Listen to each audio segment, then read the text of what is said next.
1031 exchanges have long been one of the preferred tools used by successful real estate investors trying to grow their investment portfolio while deferring costly capital gains tax. Today, we will look at the 4 types of 1031 exchanges, how they each work, and the nuances that could cost you dearly if they are missed. And stay tuned till the end, where I will share the secret weapon that millionaires use to avoid paying these taxes altogether. Hi, and welcome back to the channel. My name is Sylvia. If this is your first time with us, it's so nice to meet you. I'm a real estate broker in the state of Idaho, specializing in helping those interested in growing their net worth by investing in real estate.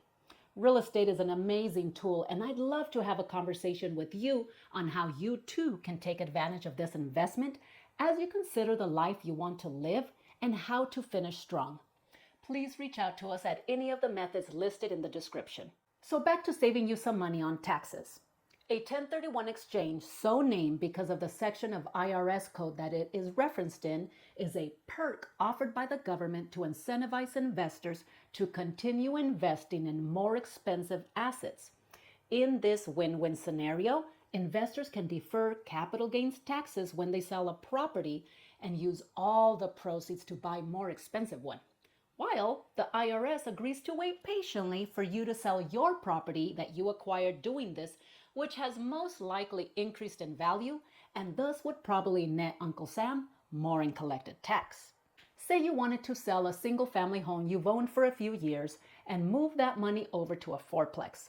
If you had to sell the property in the traditional way, you'd be subject to paying up to 20% tax on any profit you made, leaving you with less money to invest into the purchase of that fourplex. And mind you, that is if you held it for longer than 1 year. If you try to sell it less than a year after you bought it, you're looking at up to 37% tax, depending on your tax bracket. You can see how doing a 1031 exchange would allow you to throw all the money onto your new purchase instead of taxes.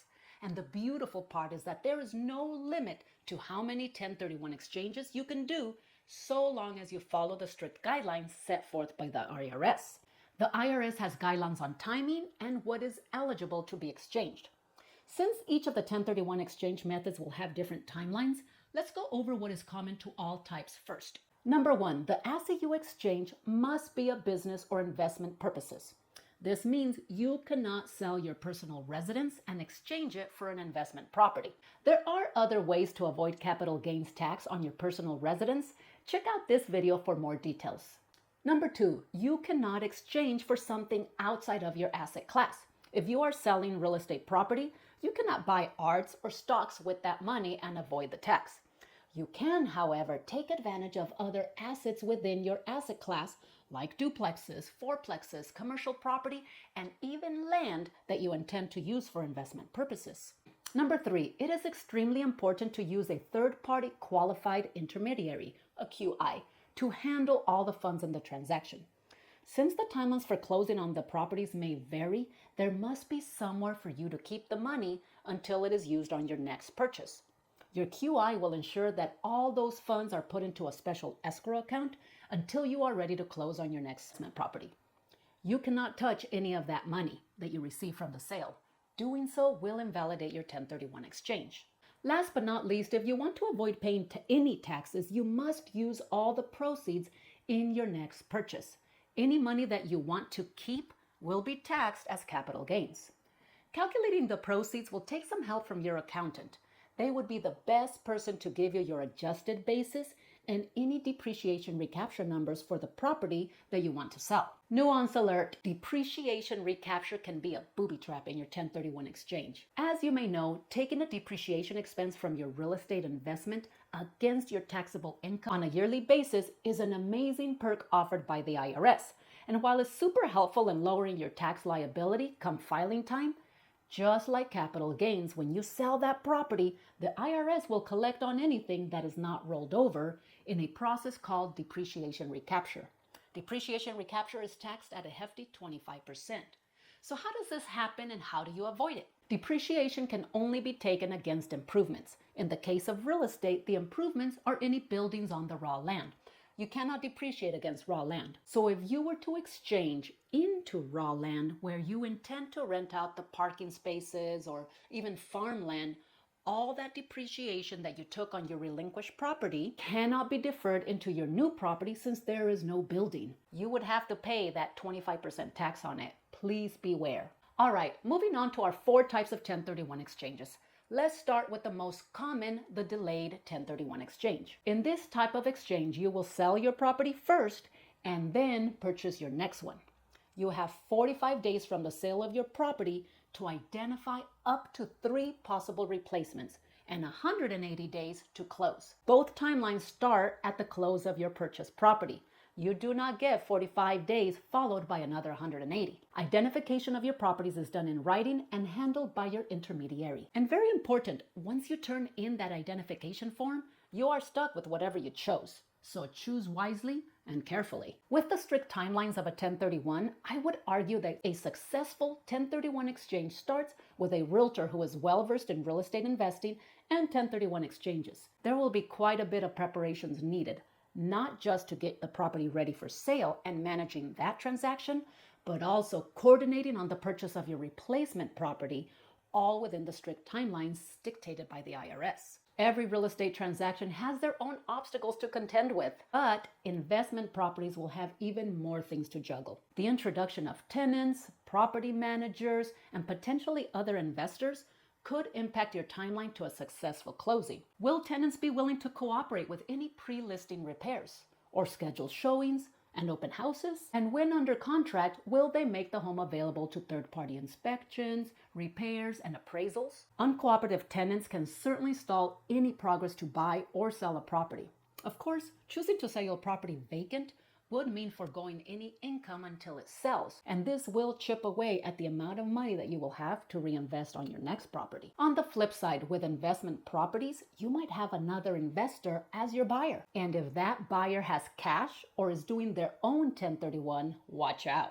You might be in for a very quick close, which of course will accelerate your timeline to identify your properties. In practice, you want to have some assurance that your property will make it to the closing table before you start your identification process. This means getting past inspections, and if your buyer is financing, then getting through appraisals.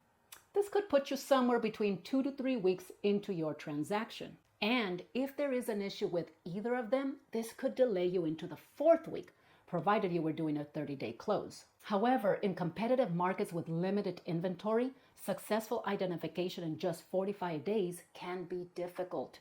It takes time to properly vet a new purchase that must meet a good investor's criteria. There are financing considerations as well as other property requirements like condition of the building, the location, and the potential for a good return on your investment. Finding one property that checks all the boxes can be challenging, let alone finding 3. Most of the time, your realtor would do well to start the process of showing you listings that you might be interested in right after listing your property. However, be careful with identifying too early.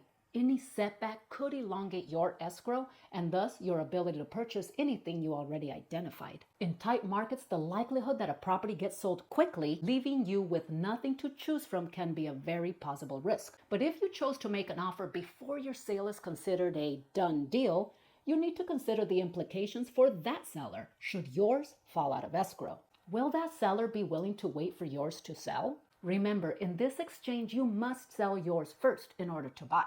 If you have other financing options available to you, we'll talk about a reverse 1031 exchange in a minute as a possibility for you. Fortunately, IRS guidelines do make some allowances that you can take advantage of in these difficult markets. The traditional way of identifying your properties is by listing up to 3 replacement properties, effectively giving you 3 options to make this work. Depending on the value of the identified properties and how much you have to invest, you can buy 1, 2, or even all 3. Now, in these fast-moving markets, you might get antsy, especially if you are exchanging for a quick-moving single-family home or a harder-to-come-by residential income property. In the single-family scenario, you are competing with not only other investors, but also homeowners. And in the residential income, not only are there fewer of these to choose from, but you will be facing more obstacles in terms of more tenants, a property manager, and even HOA bylaws in cases of some of these fourplexes. You can mitigate some of this anxiety by using the 200% rule, which does allow you to identify more than 3 properties. The rule states that the combined fair market value of the properties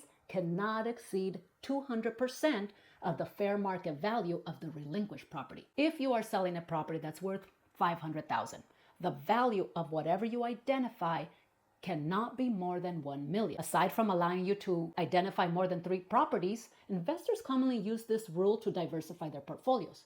In the scenario above, you could identify a $50,000 parcel of land, a $300,000 duplex, $150,000 condo, and a $500,000 fourplex, giving you better chances of making your 1031 work by being able to mix and match your purchases. As with anything government related, there are exceptions to any rule. And the exception to the 200% rule is the 95% rule. This rule states that you can identify an unlimited number of replacement properties exceeding the 200% of fair market value, but if you do, you must purchase at least 95% of the fair market value of the properties identified. Exercising this option can be risky if you don't have the money or financing to cover 95% of whatever you identified. As you can imagine, this rule is not very commonly used. Interestingly enough, in the olden days, all 1031 exchanges were closed simultaneously. 2 investors would basically swap properties, closing both of them at the same time. This isn't practiced anymore for a variety of reasons. First, it can be difficult to find 2 investors